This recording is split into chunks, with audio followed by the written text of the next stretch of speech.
Our YouTube channel engineering with Harry. मैं हूं आपका दोस्त हैरी और आज लेके आया एक मस्त interesting topic that is DOS, denial of service attack. General ये क्वेश्चन सब्जेक्ट सीएसएस में आता है। आजकल बहुत सारे सब्जेक्ट्स में ये सवाल आ जाता है, पता नहीं किस सब्जेक्ट में आ जाए। सुन लो और देख लो क्या होता है। और सबसे इजी कांसेप्ट है DOS, that is denial of service attack. DOS attack occurs when legitimate users are unable to access information system, devices or other network resources। तो DOS attack कब हैपन होगा? सपोज आपका एक फोन पे account है, मेरा एक फोन पे अकाउंट है और उस फोन पे अकाउंट को मेरे पास चलो मेरा पिन है सब है ओके, और ये फोन पे अकाउंट मेरा SBI में लिंक्ड है। अब मैं SBI का लेजिटिमेट यूजर हूँ क्योंकि मेरा उस बैंक में अकाउंट भी है और मेरे पास सारे उसका पासवर्ड है जो भी चाहिए वो है, लेकिन फिर भी मैं फोन पे जाता हूँ और मैं SBI का ट्रांजैक्शन कर नहीं पाता। I am unable to do the transaction. क्यों? क्योंकि मेरी जगह पे कोई तो फेक बंदा है, वो क्या कर रहा है कंटिन्यूअसली SBI का ये जो सर्वर है, इस सर्वर को सपोज वो कंटिन्यूअसली रिक्वेस्ट भेज रहा है, रिक्वेस्ट भेजे जा रहा है। अभी ये मैं एक्चुअल यूजर यहाँ पर है and this one is hacker okay. तो चलो ये तो एक्चुअल यूजर हो गया मैं और हैकर। तो ये जो हैकर है ये बंदा कंटिन्यूअसली इस सर्वर को रिक्वेस्ट भेजे जा रहा है और मेरी जो एक्चुअल में यूजर मैं हूँ, मेरी रिक्वेस्ट कभी इसके पास जाके उसको रिस्पॉन्ड किया ही नहीं पा रहा है, क्योंकि सर्वर अगर सपोज ये SBI का सर्वर है और ये at a time 5000 request process कर सकता है ओके, 5000 रिक्वेस्ट प्रोसेस कर सकता है, लेकिन ये हैकर खुद ही उसको 5000 या फिर बोलो 6000 रिक्वेस्ट एट ए टाइम भेज रहा है। तो मेरी जो रिक्वेस्ट है वो कभी SBI के सर्वर तक जा ही नहीं रही है और जा भी रही है तो वो कभी भी उसको प्रोसेस नहीं कर पा रहा है। So that is DOS attack. तो वो कब होगा? जब मैं एक लेजिटिमेट यूजर हूँ फिर भी मैं वो जो रिसोर्सेस है नेटवर्क के या फिर क्या बोलते हैं डिवाइस सिस्टम को मैं एक्सेस नहीं कर पा रहा हूँ। That will be DOS, denial of service attack. अभी इसके करने के बहुत सारे मेथड्स हैं, उसमें से फर्स्ट मेथड देखते हैं that is buffer overflow attack. तो ये कैसे?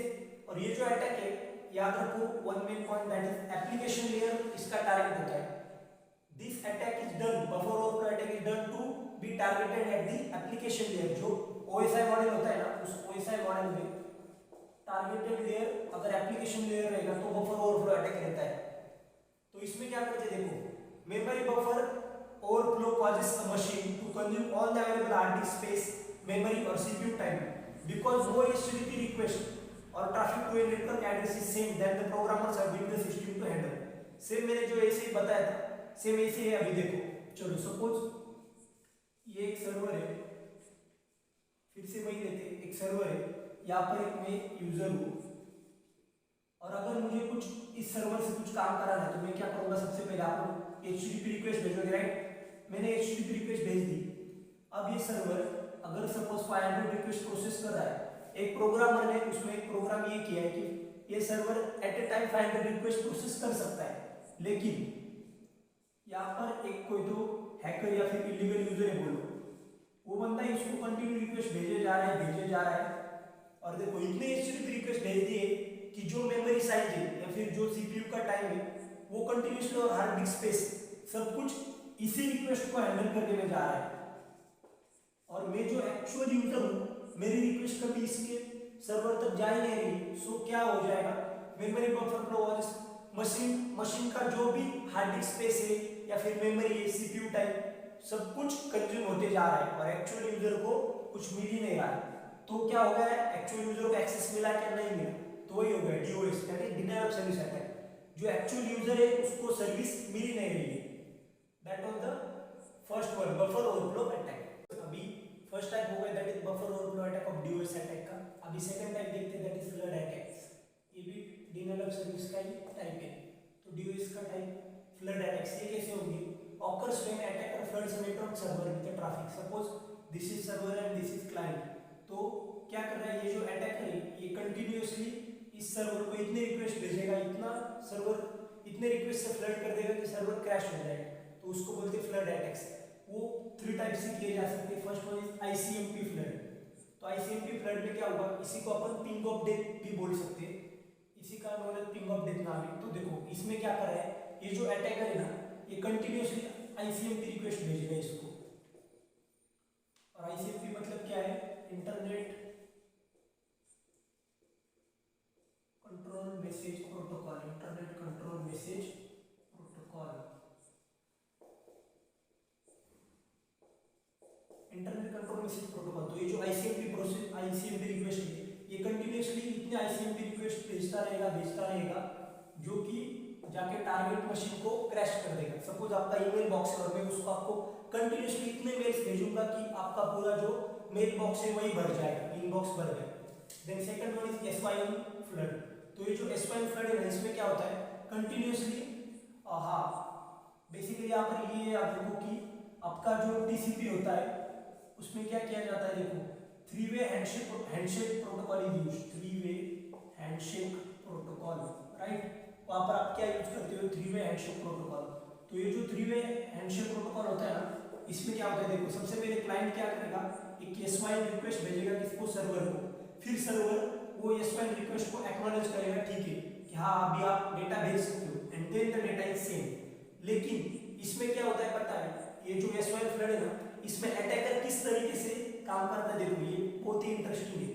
ये जो क्या अटैकर एसवाईएन भेजेगा, फिर एसवाईएन की एक्नॉलेजमेंट क्लाइंट से आ जाएगी, मतलब क्लाइंट को आ जाएगी, क्लाइंट ने मतलब क्लाइंट की जगह अभी यहाँ पर अटैकर पकड़ लो। ये जो अटैकर है ना, ये बंदा क्या करेगा, he will send the request to the server, server will acknowledge the request. और अभी सर्वर ने बोल दिया कि चलो डेटा भेज दो, लेकिन ये कभी डेटा भेजेगा ही नहीं, ये खाली यही करता रहेगा कि एसवाईएन रिक्वेस्ट भेजी, उसकी एक्नॉलेजमेंट सर्वर से आ गई और ये चलो यहाँ तक ही पकड़ लो। इसका मतलब कभी भी वो रिक्वेस्ट पूरी करेगा नहीं। तो इससे क्या हो रहा है, ये जो सर्वर है इसके रिसोर्सेज भी खत्म हो रहे हैं और साथ साथ उसका सीपीयू का टाइम भी जा रहा है। तो that is denial of service attack. तो इसकी वजह से क्या हुआ, जो लेजिटिमेट यूजर है उसको एक्सेस नहीं मिलेगा। And third one is UDP flood. UDP मतलब user datagram protocol, user datagram protocol. तो ये जो यूजर डेटाग्राम प्रोटोकॉल है ना, तो देखो इसका फ्लडिंग कैसे किया जाएगा, यहाँ पर सेंडर है और रिसीवर है, तो ये कंटिन्यूअसली यूडीपी रिक्वेस्ट भेजे जा रहा है। और जब भी एक यूडीपी रिक्वेस्ट जाती है ना सेंडर से लेकर रिसीवर तक, तो क्या होता है, इसमें दो स्टेप्स होते हैं, हमेशा चेक किए जाते हैं। First step is checking current programs, that is request at port. मतलब क्या करता है, जब भी सेंडर की रिक्वेस्ट रिसीवर को आती है तो रिसीवर क्या करता है, वो चेक करता है कि चलो सपोज यहाँ पर 5 पोर्ट्स है, 1 2 4 5, तो चेक करता है कि 5 में से कोई पोर्ट अभी खाली है क्या। अगर कोई भी पोर्ट खाली नहीं है तो वो रिस्पॉन्ड क्या करेगा, आईसीएमपी पैकेट, मतलब ये रिसीवर बोलेगा कि no port is available, okay, ऐसी रिक्वेस्ट भेजी। तो जब भी सेंडर कोई भी मैसेज मतलब यूडीपी रिक्वेस्ट भेज रहा है, तब रिसीवर क्या कर रहा है, it is going through this 2 steps. तो इसका मतलब तब सीपीयू का टाइम खत्म हो रहा है, राइट, सीपीयू टाइम जा रहा है, उसके साथ साथ सीपीयू के रिसोर्सेज भी जा रहे हैं, आपके सिस्टम के resources are also being used. तो रिसोर्सेज भी आपके एग्जॉस्ट होते जा रहे हैं। तो क्या हो गया, this all leads to the DOS, that is denial of service attack. तो कैसे बना, उसको हर बार इन 2 स्टेप से जा रहा है कि वो चेक कर रहा है पोर्ट खाली है या नहीं है, लेकिन ये सेंडर जो एक्चुअल में इसके साथ कनेक्ट होना ही नहीं चाहता, वो तो बस सीपीयू का टाइम खा रहा है और साथ साथ रिसोर्सेज भी एग्जॉस्ट कर रहा है। तो इस तरीके से भी आप लोग डीओएस अटैक कर सकते हो।